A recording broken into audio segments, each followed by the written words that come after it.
झांसी के किले के अंधेरे कॉरिडोर में एक जंग शुरू हो चुकी थी। एक ऐसी लड़ाई जहां एक तरफ थी रानी लक्ष्मीबाई, एक मां, एक योद्धा, और दूसरी तरफ था ड्रैकुला, जो अब पूरी तरह से अपनी हैवानियत के हाथों मजबूर हो चुका था। उसका दिमाग खून की प्यास में डूबा हुआ था और उसकी आंखें सिर्फ शिकार ढूंढ रही थी। Blood, I need your blood. तुम जो भी हो, प्रोफेसर व्लाद या कोई शैतान, अगर तुम्हें मेरा खून चाहिए तो आगे बढ़ो और ले लो। रानी लक्ष्मीबाई ने अपनी तलवार संभाली और ड्रैकुला के हर वार को रोकने के लिए अपनी पूरी ताकत लगा दी। वो कोई साधारण योद्धा नहीं थी। उसके हर दांव में झांसी की आग थी और हर तलवार के वार में एक मां का जुनून। उधर ड्रैकुला भूख के कारण उतना तेज मूव नहीं कर पा रहा था जितना वो करता था, मगर उसकी हर दहाड़ के साथ उसके अंदर बची खुची इंसानियत का आखिरी टुकड़ा भी टूट रहा था। तुम्हारी ये प्यास, ये शैतानी ताकत आज झांसी के लोहे का स्वाद चखेगी। ड्रैकुला रानी की तरफ बढ़ा, लेकिन रानी मौका देखकर दामोदर राव के कमरे के बगल वाले एक बड़े से हॉलनुमा कमरे में घुस गई। ड्रैकुला उनके पीछे पीछे भागा और यही रानी चाहती थी। रानी ने कमरे में रखा एक भारी बख्तरबंद ड्रैकुला के ऊपर धकेल दिया। ड्रैकुला अचानक हुए इस हमले से संभल नहीं पाया। काफी देर से भूखे होने के कारण उसके रिफ्लेक्सेस भी स्लो होने लगे थे और वो उस बख्तरबंद के नीचे दब गया। मैं तुम्हें नहीं छोड़ूंगा। I will kill you. लेकिन ड्रैकुला अभी इतना भी कमजोर नहीं हुआ था। उसने उस बख्तरबंद को उठाया और रानी की तरफ फेंक दिया। रानी ने एक तरफ कूदकर अपने आप को बचाया। उसकी ताकत देखकर रानी लक्ष्मीबाई हैरान थी, लेकिन फिर भी उनकी आंखों में कोई डर नहीं था।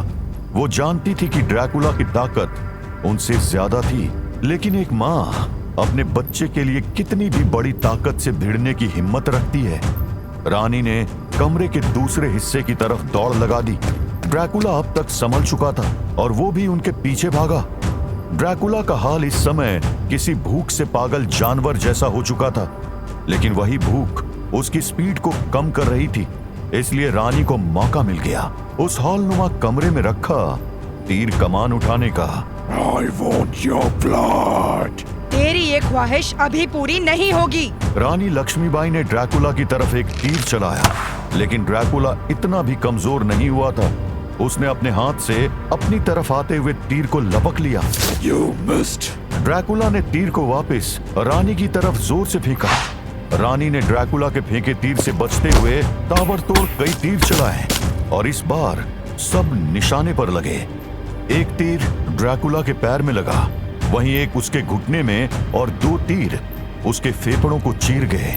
अब ये उठ नहीं पाएगा। लेकिन रानी लक्ष्मीबाई अभी ड्रैकुला की ताकत से परिचित नहीं थी।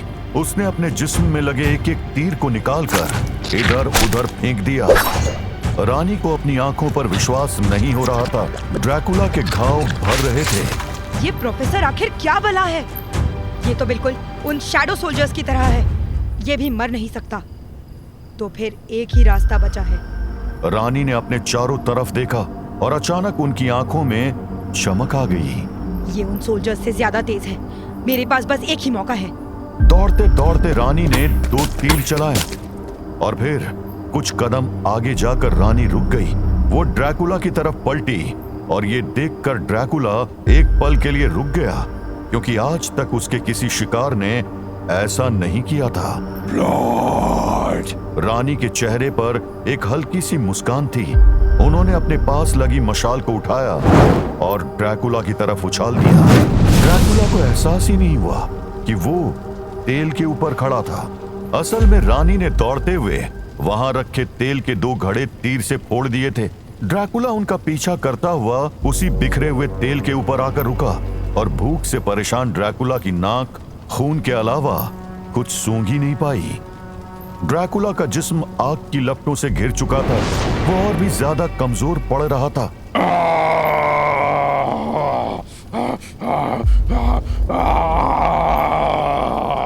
और और कुछ ही पलों में ड्रैकुला का जिस्म राख हो चुका था। चलो, ये किस्सा तो खत्म हुआ, पर मुझे दुख है कि मुझे प्रोफेसर व्लाद की जान लेनी पड़ी। अगर कोई और रास्ता होता तो मैं जरूर कोशिश करती। हाँ, ये क्या? कैसे?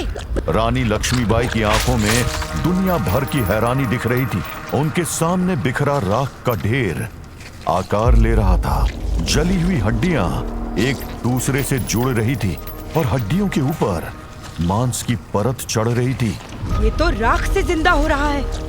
ठीक है भाई, माना कि ये मर नहीं सकता, लेकिन मैं इसे बार बार मारूंगी। मैं अपने दामोदर को कुछ नहीं होने दूंगी, कुछ भी नहीं। रानी ने धनुष को कसकर पकड़ लिया और उसकी प्रत्यंचा पर एक साथ 2 तीर चढ़ाने लगी। उधर ड्रैकुला वापस आ चुका था और अब उसकी भूख इतनी ज्यादा बढ़ चुकी थी कि उसके मुंह से झाग निकलने लगा था। लेकिन इससे पहले कि ड्रैकुला आगे बढ़ता, एक आवाज ने उसके कदम रोक लिए। रुक जाओ व्लाद! झांसी के अंधेरे से दूर कंकाल धाम के खंडरों में ओमकार और बिजली अभी भी उसके रहस्य को समझने की कोशिश में आगे बढ़ते चले जा रहे थे।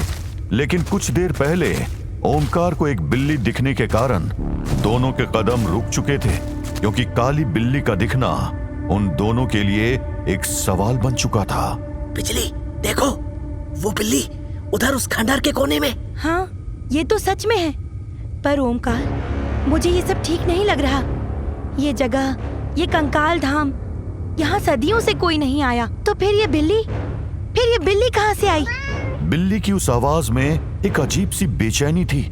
मशाल की रोशनी में उसकी आंखें चारों तरफ देख रही थी, जैसे वो किसी अनजाने खतरे की तलाश में हो।